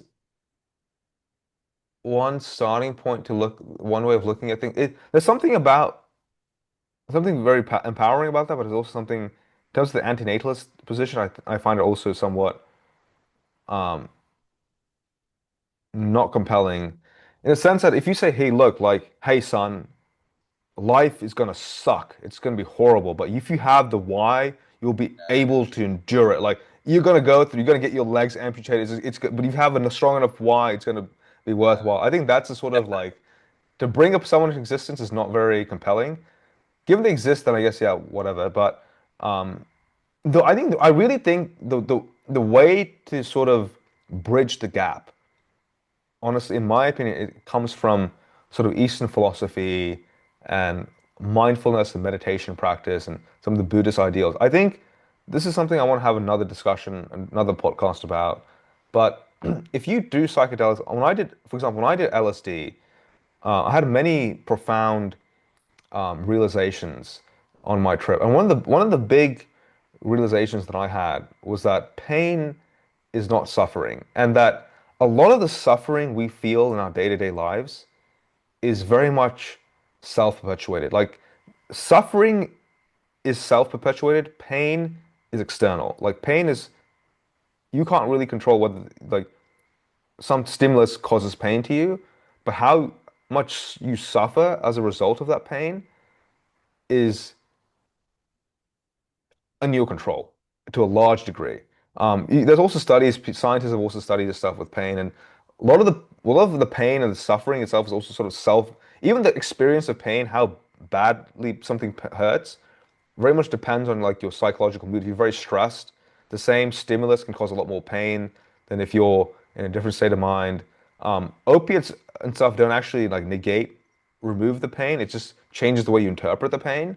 Um, and I think a proper mindfulness practice can actually really, really bridge the gap and bringing down like the whole point of a lot of the Eastern philosophy. Buddhism is famous for it, but also like a lot of the Hindu sort of philosophies, um, they're very much centered on. They even define truth as this is something we'll discuss in another podcast. Um, in terms of what reduces suffering, what ends and reduces suffering, and the whole Buddhist philosophy was pretty much based on how to end suffering. How like they say life is suffering, but then the whole mission is how to kind of live life in order to alleviate our suffering. And I think they did a really good job. I think I think this is the one thing I feel like, yeah, just the Eastern philosophy is just superior to or the Eastern religions and the philosophy are just sort of superior to like the Western religious idea. Where there's a lot of the Christian philosophy, they sort of idealize and sort of worship suffering. They find it as some way of like reaching, being closer to God. They have this sort of demented way of looking at it, I think. And Christ being sacrificed and going through yeah, the very much like sort of he suffered for our sins. It's very a big they part of very Christianity. much valorize it, and they Very valorize their own suffering, and it's a suffered. really, I think it's a very unhealthy way of doing. I think I think in that way, I think it's so much better. And I, I It's one of my biggest problems with Christianity is the mm. idea that someone else needed to suffer for me to, you know, it's very much the idea of like sacrificing a goat, or just sacrificing this human, and Yeah. like and somehow that like absolves me of my sins because he does. I mean, it doesn't follow logically at all to me. Like it's very, very fun reasoning. Like to me, it's like very. I probably would have thought of that like had I been in Bronze Age, Palestine. That would make sense to me. That would be like part of my moral intuitions. But it's not like I Yeah. think in terms of Jordan Peterson tries to justify it. Says, like sacrifice. It's the idea that we can sacrifice like the now for the future, and it's like this like we need to act it out before like we learn that, and But I just Yeah. All of us squirming and just it's, reinterpreting and redefining words of Peterson just totally. I have a great deal of respect for him and stuff, but some of the stuff, especially when it comes to yeah, religion, may I really check out. It's yeah. really We got one or two on him. like we got to do Very entire interesting. set of pods on him. Yeah, find him very irritating sometimes with that. But anyhow, I digress. What I was saying, yeah, like I think this is a very famous image. I think I always bring this up of that monk who uh it's like during the Vietnam War. Let me Yeah, look you up mentioned him earlier, the self-immolating monk. Yeah. the self-immolating monk. Let me look him up. What's his name? Oh no, you didn't mention him earlier. Mention him earlier, but yeah, famous. Yeah. I, Fuck. I don't even another know why I bothered to look up. I can't pronounce uh, Thich Quang Duc. yeah, Vietnamese. Yeah. There's no way I'm gonna be able Yeah, to. the guy on the cover of the Rage Against the Machine album. Okay. Yeah. Exactly. Yeah, did himself Look, on the basically, it is a sort of protest against some of the persecution of the Buddhists. So he did the self-immolation. But if you watch the video and you see that, you can watch the pictures are very famous. You can also watch the entire video of him burning, and it's not the way you or I would react in that situation is not the way this guy. And it doesn't. There's nothing. It's not like the sort of um, the Nietzschean way of with enough of why you can bear anyhow. It's not like he's just gritting his teeth and just enduring the amount of this great suffering. You don't like, of course, you can never know what this person is going through, but from my experience of LSD and what a lot of the whole Buddhist practice is about, my my understanding he's suffering a lot less. I can't say how little, but I don't think he's suffering anywhere near what you or I would suffer in that situation. So this is just a it's a horrible, very painful way to go. But the way he's responding, he's meditating and he has such control of his mind and he really like that what that's the thing, mate. It's one of these things that you like I've heard this pain is not suffering so many times. It is so different to actually experience it than to just hear about it. Like to logically understand it and to actually experience it, there actually can be this there's a gap there. Um, I think this is very important, and I think this is really where I think you can square the circle, so to speak, in this regard of antinatalism. I think I agree that life is full of suffering, right? Like every person you know, you will have to witness dying. You bring a person to existence, he will have to watch you as your parents die. He has to watch many of his friends pass away, or if he's unlucky or lucky, the way whatever way you want to look at it, he when he passes away, he will have to lose everyone he knows, everything he owns, everything he values.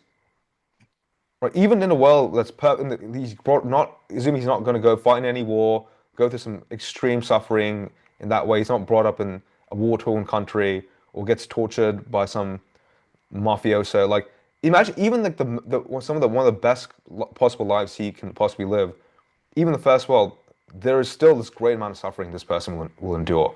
There's great deal of heartbreak, right? There's so much things this person will endure in his life.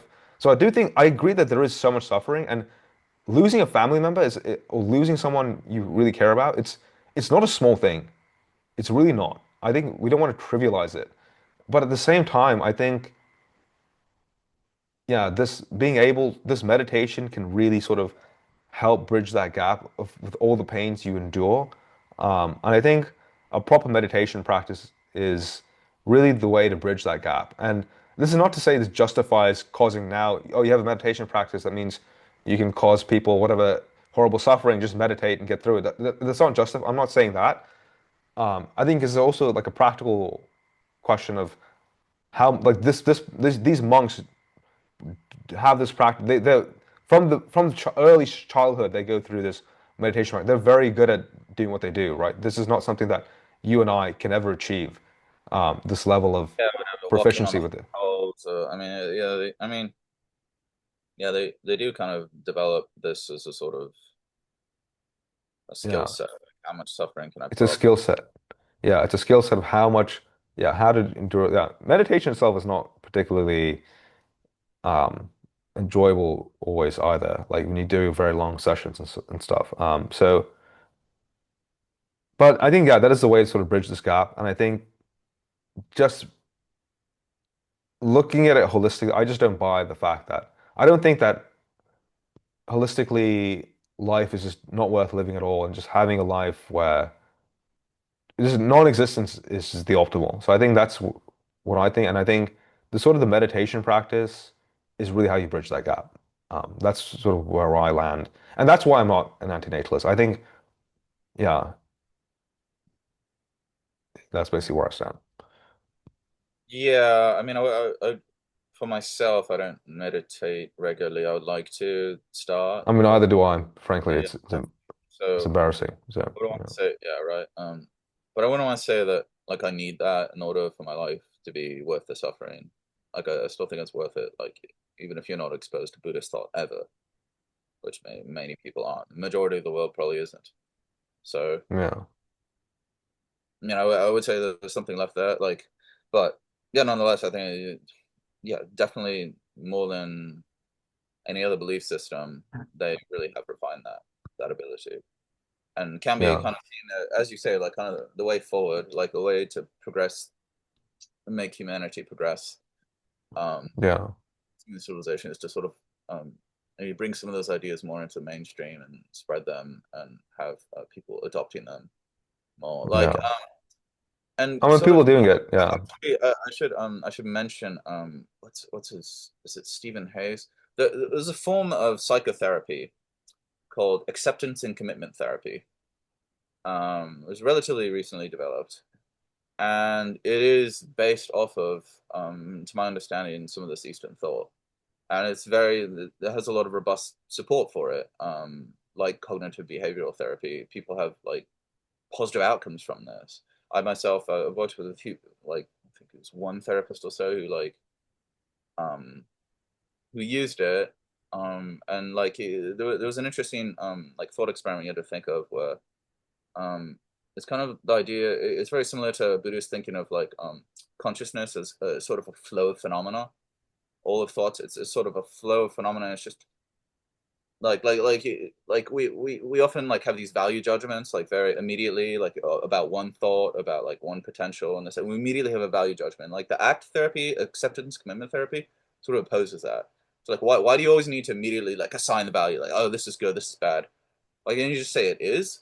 And the thought experiment was like, you think of all these thoughts, think of them as like leaves on a river flowing, and they're just like leaves like sitting on the river. Mm, And you have one, and then you see like occasionally a leaf, it'll float to the bank, and maybe there'll be like a tree root sticking out into the river, and then so the leaf will get caught for a little bit, just be like stuck in the root. mm, But then the river will keep flowing, and eventually the leaf just, it goes and it flows with the rest of the leaves. It gets uncaught, and you can think of that as sort of like a negative thought. You got to think. mm, You think of your thought as sort of like that leaf that's just getting caught there, and it's something you obsess over. But eventually the current's going to carry it forward. You know. mm. And so I think Yeah, yeah. we Yeah, already it's see that, Very Buddhist like like sort of thinking. the Yeah. adaptation has already taken place, I think, in our society. Um, Yeah, yeah. I mean, that really is the sort of light at the end of the tunnel, and that's sort of the way forward. Um, to not um fall into this sort of anti-natalist view, which I do find a bit. I do find the end result to be a bit repugnant at the end of the day. I do find that to be a sort of repugnant conclusion type thing. Yeah. So I think that's really how you square that. yeah, yeah, Yeah. I think the last thing I will say with the anti-natalism, I don't know if we want to dwell on this topic. I think this could even be an entire series of discussions and related to population ethics and veganism and other kind of stuff. But yeah, just the other the other argument for antinatalism is just the amount of harm we do to others. Um, you can think about it with humans, you can think about it with other animals like lions or other predators, for example, right? How much harm they cause to others um, is also something to be considered in this discussion on antinatalism. Uh, and this is something where I'm unsure. Like this is where I don't quite know. I think it's easy from our perspective sitting here as very privileged. I know that word has a very um, colored connotation now with the way it's used in the political sphere. But in all senses of the word, right? We're very very privileged in the way we live. We have access to healthcare. We're born in the first world, right? We're much more financial options. We have human rights, right? There's so many things that we have that most people in the past never had. Many people now world don't have, and many animals don't have, right? And we have a very privileged existence versus, for example, if we could speak to uh, an animal in a slaughterhouse, I think they would think very differently, right? And that's really where I question some of this stuff as well with the antinatalism. That's another point where it's very compelling. Um,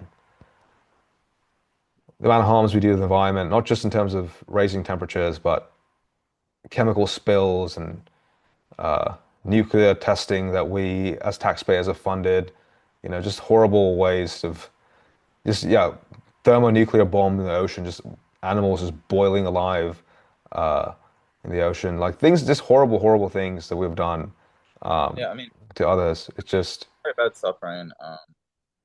I mean, I just yeah, highlight once again, and this is suffering is built into like the existence of life. Like Mother Nature makes horrible lives for animals, full of suffering, for the reasons mentioned. Like you have animals starving to death. You have animals being ruthlessly murdered. Um, yeah, it's very much like you know, yeah, yeah. If that is fundamentally, I mean, I think we should try to alleviate it as much as possible. But I think a large amount of that is endemic to the existence of conscious life. Um, yeah. I mean, this is where it's like, well, I become again sympathetic, where it's like, look, like the amount of suffering that these, you know, animals go through is just like but it's like, it's so but bad. Just it's better just have a null state. Like there should be nothing. yeah, well, that's the position. It's like, and like to really carry it out, it should be the destruction of nature. It should Yeah. not be merely destruction of like the meat packing industry. Or no, Yeah, yeah, I agree. that's not I gonna agree. affect nature. We Yes. need like all the jungles need to be Fucking burned horrible, to the horrible ground. places. Yeah. Horrible places, yeah, insects like killing, like things dying of like worms like boring into like the intestines and brains of like like creatures. Like this is nature. So it's the vision is that all of that needs to be destroyed because of all the suffering it entails, and you know I just can't uh, I just can't accept that like that I just need to kill everything.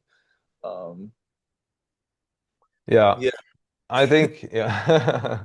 because there's just a lot of positive to it as well. It's a magnificent thing. It's just This is where I don't know. I really don't know the answer here. Like it's positive to us, right? Like but in the perspective maybe of we need to someone, burn it all to the ground. Like maybe we need to burn it all. Like or just make sure no, it's like only plants that can live, or like something. no, it's All like it's like animal life, so, all imagine animal like life, like imagine that including like you're insects. being tortured, right? You're being like you're being slowly skinned alive. You like you get your leg skinned, they let it grow back and they burn. So like you're just being tortured perpetually. And someone Yeah, says, "Look, mate, like," and it's not just you, just like all like you just in a like a yeah like a factory farm, like a torture factory. You live in some torture factory, and there's other privileged people who have great lives and say, "Look, mate, like." This is horrible, but we need this in order to somehow your torturing helps sustain this great world that they live in. In the yeah, perspective of these people who live in this great world, it's like, oh fuck, this is so much beauty here. They're able to appreciate, but you as like, here's the point. Like, this is why population ethics is so complicated. The population does not suffer. Individuals suffer, mm, and I don't know how to square like how much of one like you can't make up another person's suffering by making another person happy, right? You can only fix it with that one person. And I actually don't. I honestly, this is I don't know. I've thought about this for so long. I don't know the answer here. I simply am baffled by this question. Um, you have like I don't know how to answer this to solve this problem, but I think you can very easily like this person in this sort of torture factory can be very reasonable, saying, "Look, I don't give a fuck about all the greatness of the world. Like, no one should ever go through this. Just if the only way to end my suffering and the suffering of all the people I see and all suffering I've experienced, if the only way to do that is by removing that beauty that exists, it's completely justified. And I think that person who says that is fully, wholeheartedly justified in saying that. And I think that person pushing a button to end everything in the universe, all life in the universe, he would be perfectly justified in doing so. I think he would be right in doing so. And I think the person it's who not. lives in this beautiful universe is also right in wanting to sustain that and say, look, there's all these horrible things, but just all the beauty that's there. I think he's very much wants. I think I just don't know how to square that. I frankly don't know how to square that. So that's really where I land. Okay, so you're agnostic. The jury's out.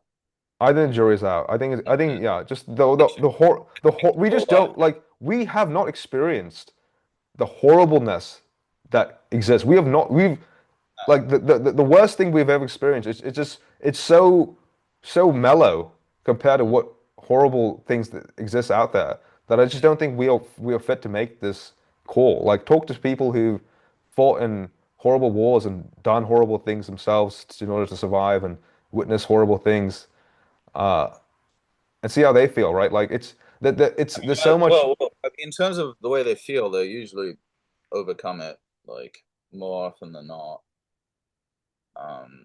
I mean, the things, I mean, yeah. the counter argument is that they themselves are deluded, but the people themselves often affirm, like, like my father talked with this one guy who, he was in, this is back in the 80s.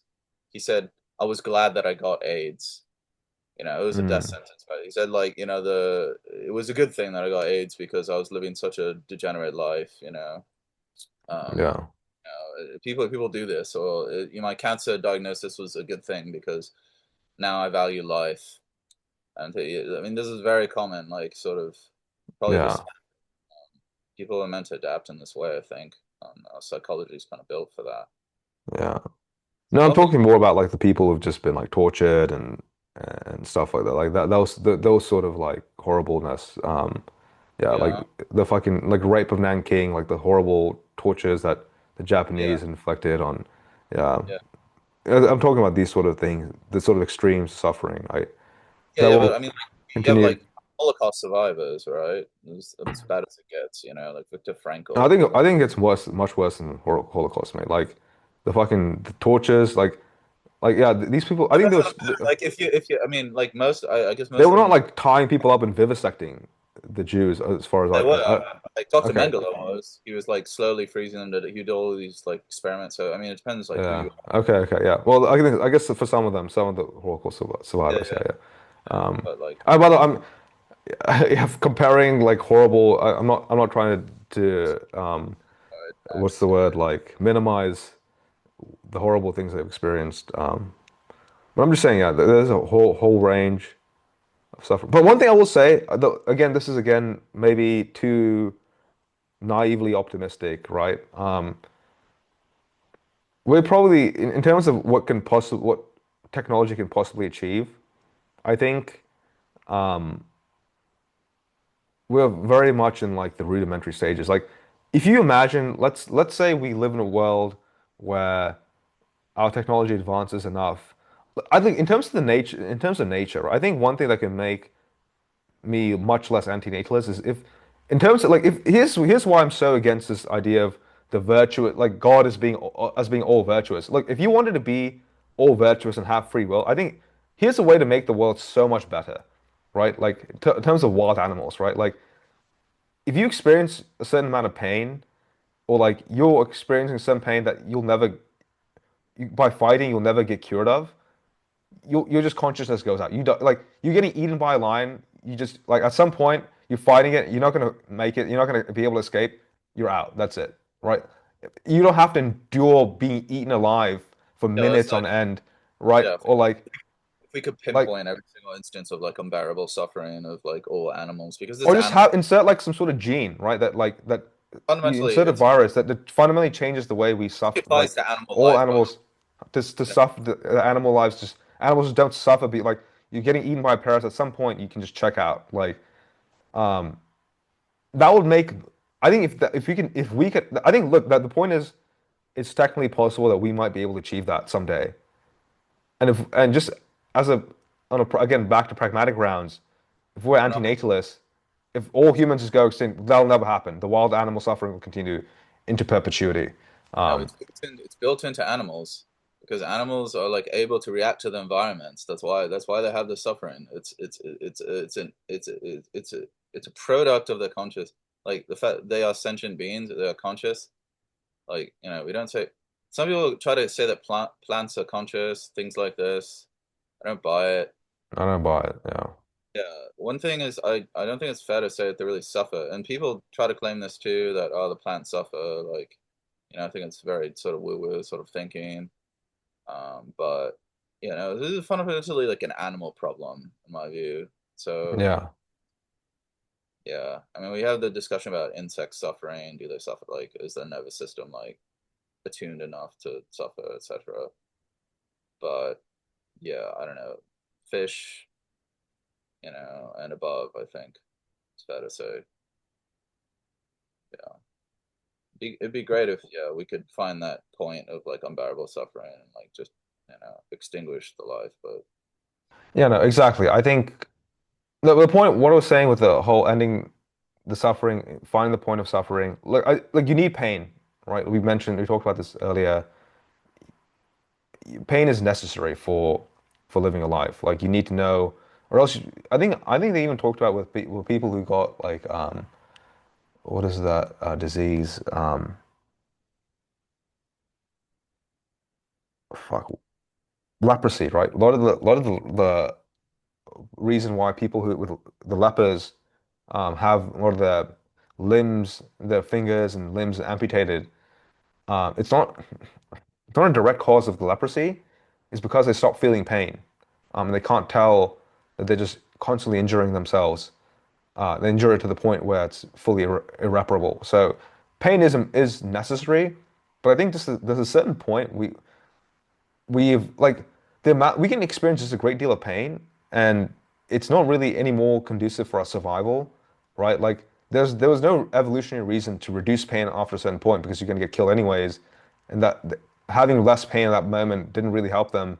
And so the point is you can endure just an unbearable, just an extreme amount of suffering for basically no reason. And if there was the point is not like you have cameras set up all over nature to pinpoint exactly when suffering happens. Well, a practical way would just be you introduce some sort of gene where animals can just maybe automatically opt out. They feel terrible pain, they just opt out and they can just uh, yeah, commit suicide essentially at a certain level of pain or something. And that will make, I think, if that was the case, and with all the animals and all the sentient beings, you can just sort of check out. It's not ideal, it's not the utopian world, but at least you do that, and just the extremes of suffering just are just so much capped.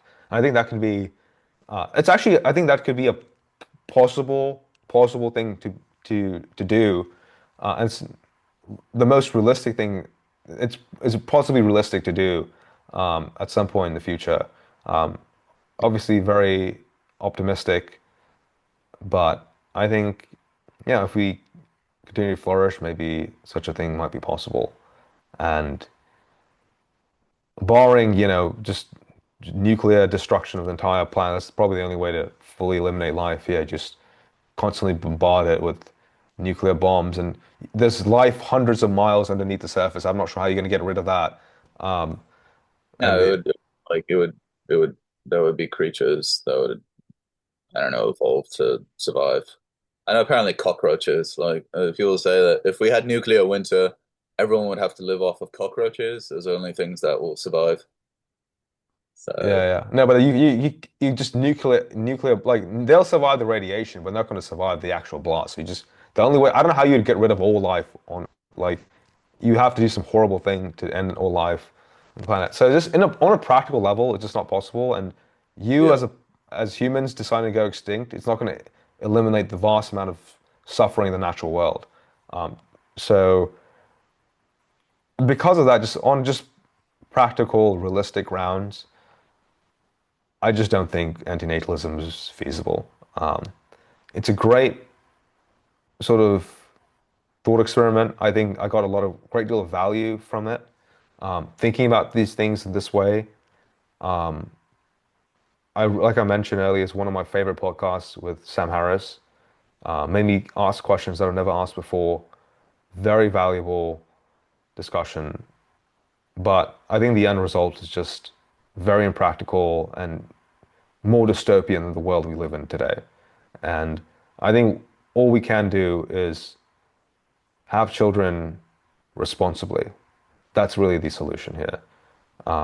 And remember that your children are your vote, your most powerful vote, and likely the most powerful impact you will have on the world, right? Most people's impact is completely forgotten, but every single organism that is alive today can trace back their ancestry to the last common ancestor. So like that is a real legacy that you leave behind.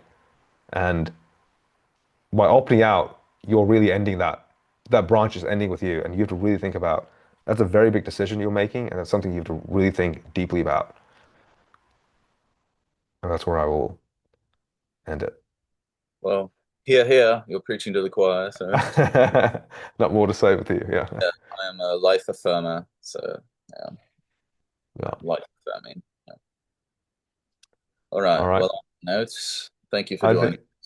Yeah, I think that concludes our discussion on anti-natalism for a while. I think there's much more potentially to be said, but I think for now we will conclude it there and hope you guys enjoyed it and found that interesting and perhaps a good addendum to the discussion with Sam Harris and that sort of thing. I think this is things that weren't discussed in that episode. So hopefully this was useful and also a bit entertaining. Till the next time. Cheers. Till the next time. Cheers.